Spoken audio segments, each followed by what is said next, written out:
हाँ जी दोस्तों, आज की कहानी जो मैं आपको शेयर करने जा रहा हूँ ये है मंजीत बसरा और मुख्तार अली की। कनाडा में वैनकूवर में रहते थे।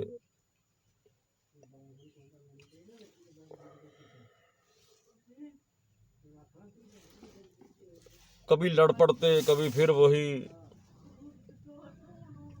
औरत की इच्छा होती है कि घर बचा रहे। लेकिन ये जो मुख्तार बंगाली इसका घर वाला इसका था कि मैं पूरी अय्याशी से मैं काम से आऊँ, 10 काम से कैसा तू उधर कहीं डीएम लगा है जहाँ बहुत बड़ी पोस्ट है, करना तो उधर दिहाड़ी पड़ती है बाहर अमेरिका कनाडा में। मेरे आते ही टेबल पे खाना चाहिए, वो चाहिए, ये चाहिए। जब भी को मालूम है कि उधर लेडीज ज़्यादा काम करती हैं, बच्चे भी संभालने पड़ते हैं सभी कुछ। और ऐसे करते करते उनकी एक गुड़िया हो गई। उसी के बीच में वो बंगाली उसके साथ उसका भाई भी इधर से ले गया एक और सुखविंद्र बंगाली, वो भी नीचे में रहने लगा। रियल स्टोरी है।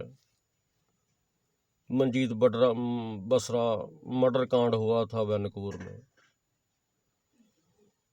ऐसे करते करते दिन बीत गए, कभी नॉर्मल हो जाते, कभी घर में फिर वही कले क्लेश शुरू हो जाता।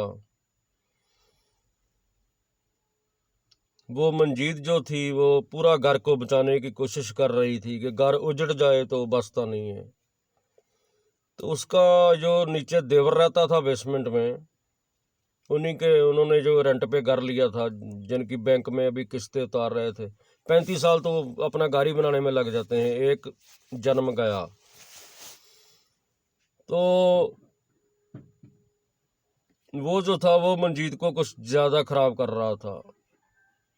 इसको शराब पिलानी, इसको रोजाना शराब पानी बहुत ज़्यादा हो गया, पार्टी करनी, इसको ज़्यादा बिगाड़ रहा था। एक दिन मंजीत ने बोल दिया, चाहे अपने भाई सुखविंद्र को रखो चाहे मेरे को रखो। तो घर वाला था, उसने सोचा कि मेरी बेटी है, घर वाली है। उसने अपने भाई को कहा कि तू अपना ठिकाना कर ले और कहीं भी इधर कनाडा में मेरे घर से निकल जा।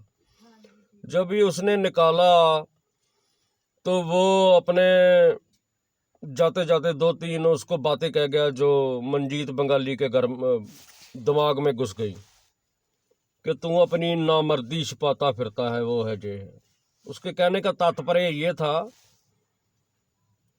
कि जो मंजीत थी उसका एक कॉलेज का फ्रेंड था, वो भी वैनकूवर में था, तो वो उसके साथ भी बातचीत हो जाती थी, कभी कभार डिनर, ऐसे ही दोस्ती में, और कुछ नहीं।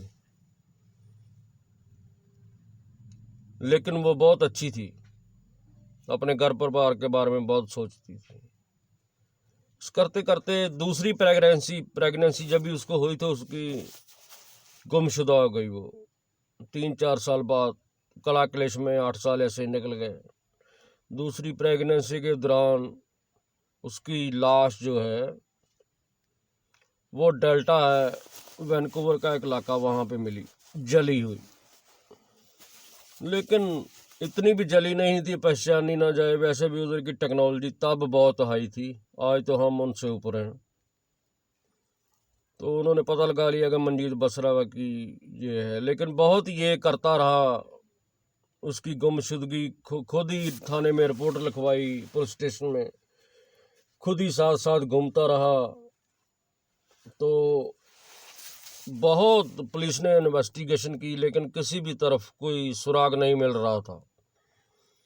तो फिर इसने खुद ही मतलब करते करते जब भी पुलिस ने पूरे सुराग जुटा लिए तो फिर इसको दबोचा और पूछा कि बता, जब भी आप एविडेंस ही सामने रख दे तो क्या करेगा आप सामने वाला, क्या झूठ बोलेगा।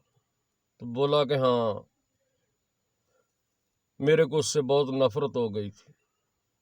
जिस दिन मेरा भाई घर से निकला मुझे दुख बहुत हुआ, लेकिन वो जाते जाते 2-3 बातें और बोल गया, और ये अपने कॉलेज के फ्रेंड के साथ भी मिलती थी, वो है ये है। तो जिस दिन ये मरी, मैं इसको इसके काम की जगह से घर में लेकर आया, गला घोटा, घर में उसका मर्डर किया और फिर इसको वही जो डेल्टा है एक वैनकूवर का इलाका, वहाँ पे जाके इसको जला दिया। वो पुलिस ने इसकी सीसीटीवी बरामद कर ली थी, एक लाइटर और एक अखबार पुराना कहीं से खरीदते हुए, इसका खरीदारी करते हुए, जिसका कोई मतलब नहीं बनता था क्योंकि ये सिगरेट नहीं पीता था, शराब ही पीता था। तो बस ऐसे जो दर्द दबोचा गया। बात कहने की ये है मित्रों कि कानून के हाथ बहुत लंबे हैं, कभी भी कोई ऐसा सोचना भी नहीं कोई भी अप्रिय घटना के बारे में। ये आज की स्टोरी थी मंजीत बसरा और वो मुख्तार बंगाली की, जिसने अपनी घरवाली को जला के वैनकूवर में मार दिया। ओके जी, इंडियन आर्मी जिंदाबाद।